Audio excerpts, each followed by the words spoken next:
आप देख रहे हैं सत्याग्रह लाइव।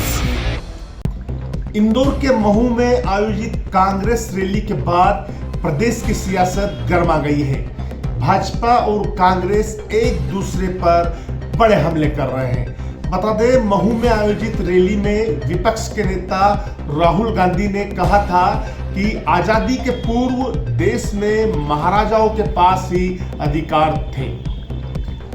राहुल गांधी की इस टिप्पणी पर केंद्रीय मंत्री ज्योतिरादित्य ने हमला बोला और एक्स पर ट्वीट करते हुए लिखा कि राहुल गांधी पहले इतिहास पढ़े, उसके बाद कुछ टिप्पणी करें। और आज मंगलवार को ज्योतिरादित्य सिंधिया की इस टिप्पणी पर कांग्रेस ने पलटवार किया है। कांग्रेस ने लिखा है कि शायद केंद्रीय मंत्री शाही परिवारों के अंग्रेजों से प्रेम को भूल गए हैं, लेकिन हम नहीं भूले।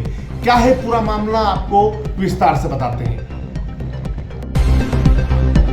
बता दें कि 27 जनवरी सोमवार को महू में एक रैली को संबोधित करते हुए राहुल गांधी ने कहा था कि आजादी से पहले दलितों, पिछड़ों और आदिवासियों को कोई अधिकार नहीं थे, जब केवल महाराजाओं और राजाओं को ही अधिकार प्राप्त थे। उन्होंने कहा था, स्वतंत्रता के साथ ही बदलाव आया, आपको जमीन और अधिकार मिले। भाजपा आरएसएस स्वतंत्रता पूर्व का भारत चाहते हैं, जहां हम लोगों के पास कोई अधिकार नहीं थे और केवल अडानी और अंबानी जैसों के पास अधिकार थे। संविधान से पहले याद रखिए, आजादी से पहले इस देश में गरीबों के कोई अधिकार नहीं थे, दलितों के कोई अधिकार नहीं थे, पिछड़ों के कोई अधिकार नहीं थे, आदिवासियों के कोई अधिकार नहीं थे। अधिकार सिर्फ महाराजा राजा के थे। वो बदलाव आजादी के दिन आया था। आपको जमीन दी गई, जमीन का हक दिया गया, अधिकार दिए गए।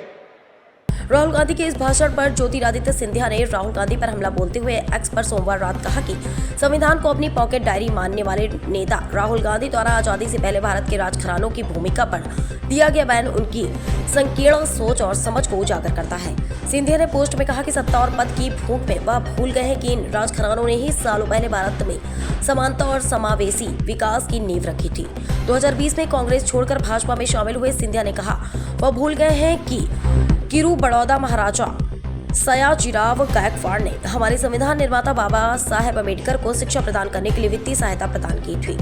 छत्रपति शाहू जी महाराज ने 1902 में देश के बहुजनों को पहली बार अपने शासन में 50% आरक्षण देकर सामाजिक न्याय की नींव रखी है। उन्होंने आरोप लगाया कि कांग्रेस ने ही तानाशाही विचारधारा को जन्म दिया और दलितों, वंचितों और पिछड़े वर्गों के अधिकारों पर हमला करने का काम किया। सिंधिया द्वारा एक्स पर की गई इस कड़ी प्रतिक्रिया के बाद अब कांग्रेस के मीडिया एवं प्रचार विभाग के प्रमुख पवन खेड़ा ने सिंधिया पर पलटवार किया है। खेड़ा ने मंगलवार को एक्स पर अपने ट्वीट में कहा कि इतिहास आपकी और उंगली उठाकर रोता है। योर हाइनेस, अगर संविधान का 26वां संशोधन न हुआ होता तो आज भी भारत सरकार की तरफ से ग्वालियर राजघराने को करोड़ों रुपए टैक्स फ्री दिया जा रहा होता। पवन खेड़ा ने कहा, राजघरानों की गद्दारी, उनका अंग्रेजों से प्रेम आप शायद भूल गए हैं, हम सभी नहीं भूल पाते।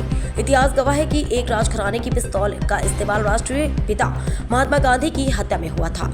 अनेक राजघरानों के कुकर्मों की सूची को चंद राजाओं की नेकी से नहीं ढका जा सकता।